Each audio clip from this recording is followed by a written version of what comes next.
Bienvenidos a nuestro primer capítulo del podcast SIMSA. Mi nombre es José Luis Morales Ochoa. Yo soy director general de la empresa SIMSA, Servicio Industrial de Motores. Y mi primer invitado es el ingeniero Javier Flores Pedro.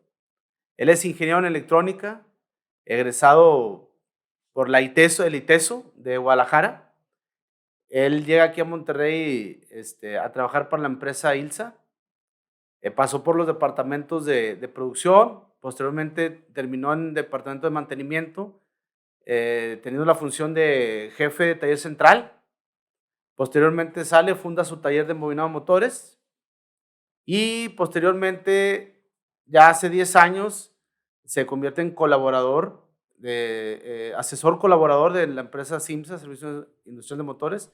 Bienvenido, ingeniero. Muchas gracias. Me da mucho gusto estar en este tipo de pláticas. Siempre va a ser interesante, temas nuevos, temas que están surgiendo y pues estamos a sus órdenes. Muy bien. Fíjate, ingeniero, como tema inicial del podcast, yo estuve pensando pues, en la selección del tema. ¿Cuál sería un tema de interés común en la industria? Puesto que la intención del podcast es tratar temas de interés industrial que estén relacionados a lo que es la operación y mantenimiento del sistema eléctrico. Pues desde la subestación, todo el ramal eléctrico, hasta el último consumidor de energía eléctrica, que es el motor o un horno. Y como tema inicio, seleccioné el tema de ahorro de energía, que es un tema muy recurrente, que nosotros, los que de alguna manera estamos involucrados en el mantenimiento, en el servicio de mantenimiento en la industria, pues nos preguntan mucho acerca del ahorro de energía. Y debido a que el motor eléctrico es el consumidor principal de la energía eléctrica, de hecho estaba viendo un artículo reciente de la industria norteamericana, en donde encontré que el 65% de la generación de energía eléctrica en Estados Unidos es consumida por motores eléctricos. Entonces, se me hizo interesante tratar el tema de ahorro de energía desde los motores eléctricos. Puesto que yo siento que está mal entendido el motor, mal conceptualizado, mal analizado, porque al motor eléctrico se le considera cuando rebasa ya cierta edad del motor o ciertos años de uso. Yo siento que la industria como que lo considera un artefacto que desperdicia mucho energía eléctrica, cuando no es así. Y quisiera ver el tema del motor. Para mí, un motor eléctrico, debido a su configuración, a cómo está compuesto, es de los artefactos más eficientes que en la industria existen. Puesto que es el artefacto que menos pérdidas genera en la transformación de energía. Que aquí pues cabe destacar que el motor eléctrico no es un generador de energía, es un convertidor de energía. O sea, me convierte la energía eléctrica en energía mecánica. En ese proceso de conversión de energía, pues lógicamente tenemos pérdidas, pues. Y normalmente las pérdidas se dan en forma de calor. Pero el motor no tiene mucho margen de contribución al ahorro, puesto que el motor entrega la energía que la carga requiere. Entonces, yo creo que como punto de partida, pudiéramos partir de esa como especie de máxima, que el motor eléctrico entrega la energía o convierte, más bien dicho, la energía eléctrica de la subestación en energía mecánica, la necesaria que la carga le solicita para cumplir pues, algún proceso de manufactura. ¿Qué nos pudieras decir al respecto? Sí, o sea, desde el principio el motor está conceptualizado de esa manera. Sí ha habido algunos progresos, se ha reducido el tamaño de los motores porque se mejora la disipación del calor que se está generando, pero realmente ha habido pocos cambios en cuanto a la eficiencia del motor. El progreso y el ahorro que yo veo en la industria actual con relación a los motores es su integración con el variador de frecuencia. La integración con el variador de frecuencia nos permite seleccionar ciertos procesos que sí nos dan oportunidad de mejorar y de ahorrar energía. Y hay que aclarar que no cualquier proceso te va a ahorrar energía. Hay procesos que definitivamente, por más que le hagan, no te van a ahorrar energía. Pero en la industria sí hay muchos procesos que nos van a permitir hacer eso. Entonces hay que ser selectivo en primer lugar. Y tenemos varios ejemplos de cuando salen los motores premium, que le llaman, varios ejemplos en los que se pretende que con el puro motor se ahorra energía y ha resultado un fiasco. O sea, no se ahorra nada de energía. Y de pláticas con el cliente sabemos que incluso en algunos casos hasta era más energía la que se gastaba. Entonces yo pienso eso de los motores, tienen que ser parte de un equipo más completo, junto con el variador y junto con el proceso. O sea que el motor eléctrico no se debe analizar aisladamente. Se tiene que analizar aguas arriba y aguas abajo. O sea, desde la fuente hasta la carga, pasando por el motor eléctrico. Mencionabas la fuente, el drive, que sería en todo caso, en lugar de sustituir al motor viejo, porque aquí cabe destacar de que hay un concepto en la industria, para mí, equivocado, que los usuarios de los motores piensan que debido a los años trabajados del motor, ya hay un deterioro que se manifiesta en pérdida de eficiencia y que eso justifica la sustitución del motor. Cuando, ahorita que te escuchaba del drive, yo siento que tenemos más margen de contribuir al ahorro de energía instalando un drive que cambiando el motor, y en costos más o menos es igual. Sí, cabe la pena recordar lo que nosotros hacemos aquí en el taller, lo mencionábamos hace rato. La eficiencia del motor depende mucho del estado de la laminación y del estado magnético, del circuito magnético del motor. Y hay una prueba que te determina si estamos en condiciones de operación eficientes o no. Entonces el motor viejito se desecha, pero cuando ya no tiene esa capacidad magnética el motor, para eso existe una prueba. Pero cuando el motor sí la tiene, no te va a dar un mejor ahorro si lo sustituyes. Va a seguir siendo la misma operación. Me imagino que te refieres a esa característica del motor de la cual determina la eficiencia. Son dos elementos con los cuales se fabrican los motores que nos determinan la eficiencia de un motor, que es, cuando se manda a reparar un motor, yo tengo que conservar la cantidad de cobre, como el de fábrica, o sea, el calibre, pues, con el que fabrico las bobinas, para conservar la densidad eléctrica. Por ejemplo, la circular 1000 por ampere. Por ejemplo, en un motor de uso general, totalmente cerrado, de 50 caballos, yo tengo que garantizar 450 circular 1000 por ampere. Esa es la sección de cobre que yo tengo que instalar para conservar la eficiencia. Y de lo que mencionabas del núcleo magnético, el aislamiento que existe entre lámina y lámina cuando se fabrican los motores en el núcleo del estator, ese aislamiento, cuando se deteriora, sí aumentan las pérdidas. Pero para que se deteriore, sí dura mucho, pues, es complicado que se deteriore. Pero hay una prueba toroide. Así es. Y existen otras pruebas para todos los componentes del motor, pero esa prueba toroide me va a hacer que un motor viejito no sea tan diferente, me va a indicar que un motor viejito no es tan diferente que un motor nuevo. Entonces, volviendo un poquito hacia lo de los variadores de frecuencia, el proceso es el que nos va a dictar qué necesidad tiene. Y el motor lo diseñamos o lo seleccionamos para que satisfaga esa necesidad. Muchas veces nosotros, cuando no tenemos los variadores, dejamos la energía entregándose cuando el proceso ya no me pide que tenga yo esa energía. Y es donde nosotros pensamos que puede haber un buen ahorro de energía. Cuando el proceso dice, bájale a la energía, yo le puedo bajar con un variador y entonces ya, ahora sí existe un ahorro de energía. Ahora sí que, ejemplo para que amarre el concepto. Eso que comentas, vamos a ejemplificar a través de un sistema de que queremos presurizar una línea hidráulica. Si yo tengo un variador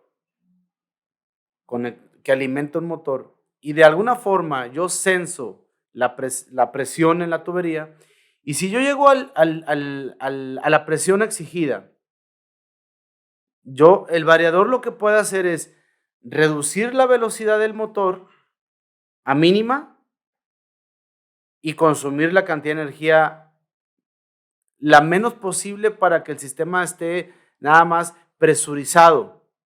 Porque de lo contrario, si yo no tuviera un variador, la bomba hidráulica pues sigue trabajando, pero pues va a estar alimentando una válvula de alivio. Entonces va a estar alimentando pérdidas. Y si aplicamos ahí las leyes de afinidad, pues imagínense nada más la reducción en potencia o en energía consumida de la línea cuando yo le disminuyo la velocidad a una bomba. Ese sería un tema interesante de análisis, que nos vayamos o nos soportemos en las leyes de afinidad y veamos que cuando yo disminuyo la velocidad, no sé si es cuadrática o a la tercera potencia, la relación que existe entre la velocidad con el consumo de energía. Mínimo creo que es cuadrática, pero habría que analizar las leyes de afinidad. Esa característica de ahorro yo la puedo obtener a través de un drive. Entonces yo puedo dejar el motor ya viejo, pues, pero con un variador, un drive, y consigo un ahorro tremendo de energía sin haber invertido en el motor eléctrico. Y en algunas ocasiones eso también tiene que ver con lo que llaman golpes de ariete o con todo el sistema en la tubería y en lo que finalmente nos va a entregar nuestra necesidad. También tiene que ver con eso. O sea, no es nada más el motor y el drive, sino todo el sistema se ve beneficiado porque entonces nada más tienes presurizado lo necesario. Y ese necesario va a ser nada más las pérdidas que hay en todo el sistema. Y eso es lo que estás alimentando. Y cuando ya hay más necesidad, ahora sí el drive nos permite aumentar más lo que sea necesario. Aumentamos velocidad para satisfacer las necesidades de gasto y presión. Y bueno, pero por ejemplo, yo tengo una línea de agua presurizada y no hay consumo. Entonces, ¿para qué sigo trabajando el motor? No hay un usuario del fluido. Cuando haya un usuario, ahí es cuando debe entrar mi bomba. Pero en muchas ocasiones, debido a que no tenemos ese sistema de lazo cerrado, en donde nos informemos de la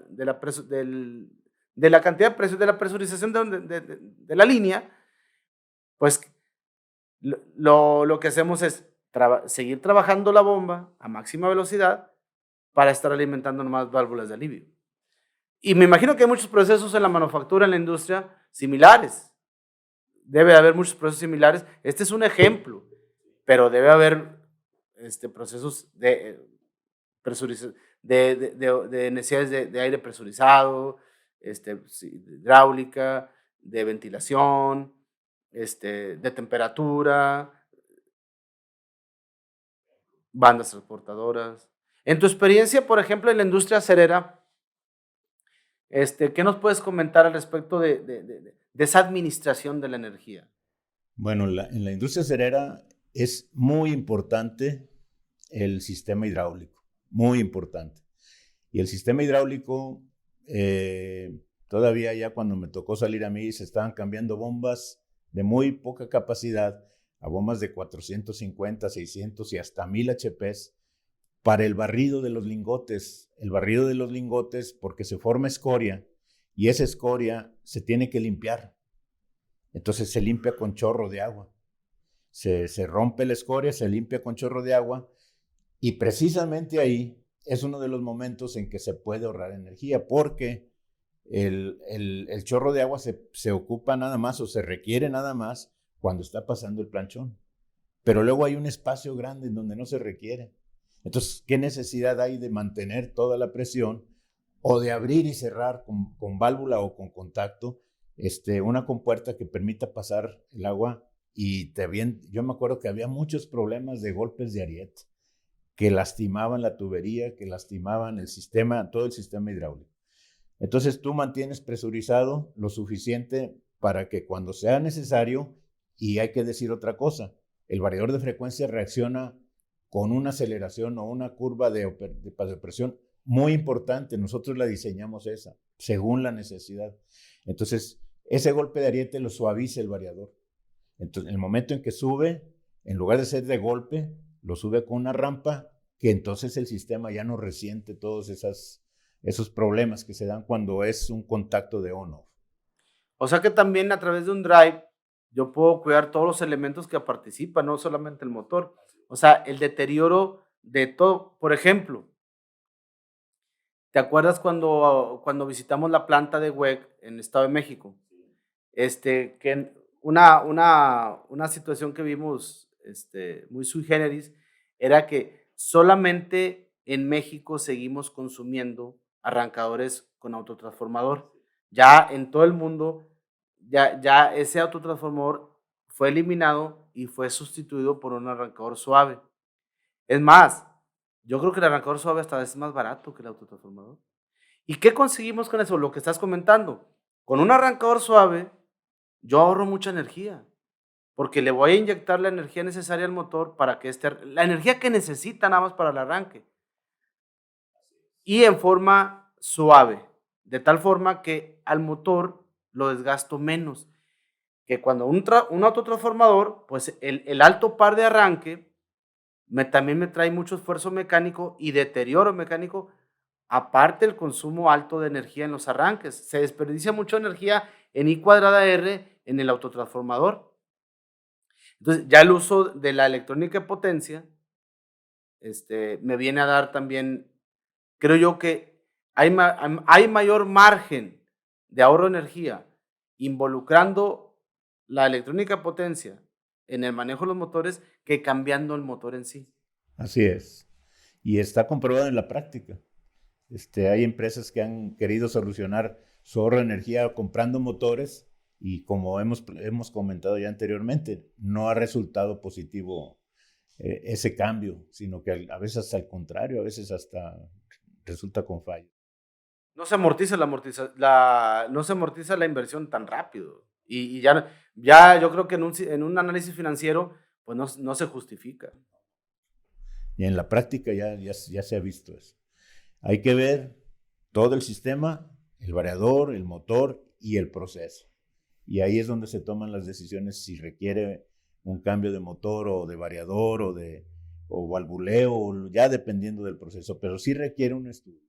Porque fíjate, otra de las cosas que yo también he visto en la industria, que se tiene también equivocado el concepto y confunden el factor de potencia con la eficiencia.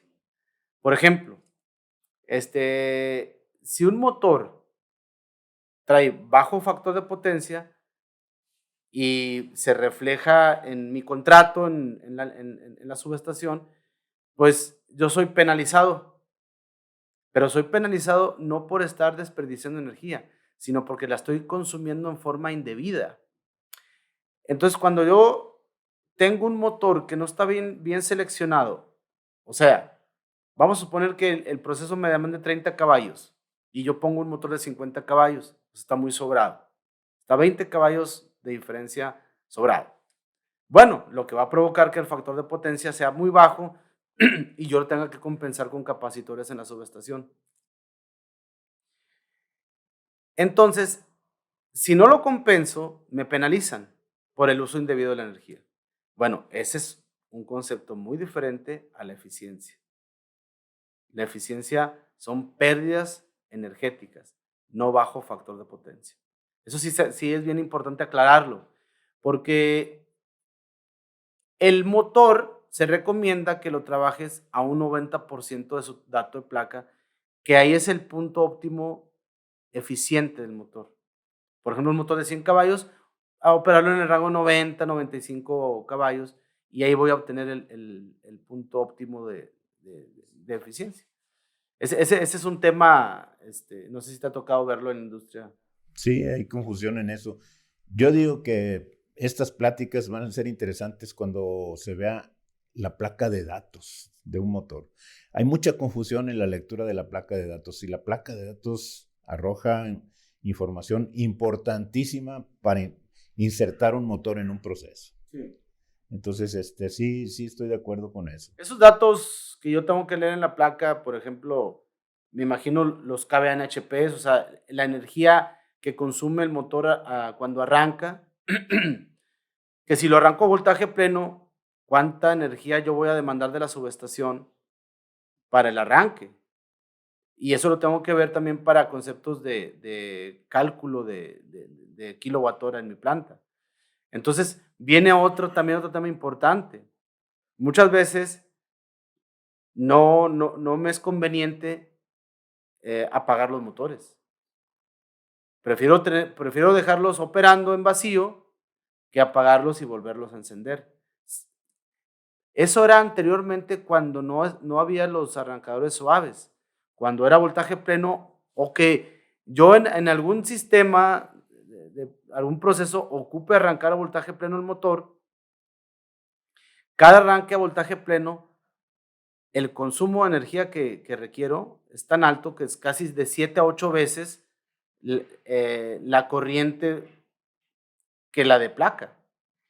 Entonces, ahí también tendríamos que hacer análisis de mejor dejar operando un motor a estarlo arrancando y parando cada rato.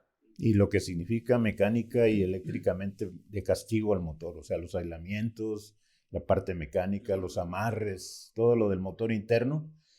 Cada arranque lastima al motor. Y de hecho, el fabricante te limita y te dice tantos arranques y luego tienes que dejar pasar un tiempo para poder volver a arrancar.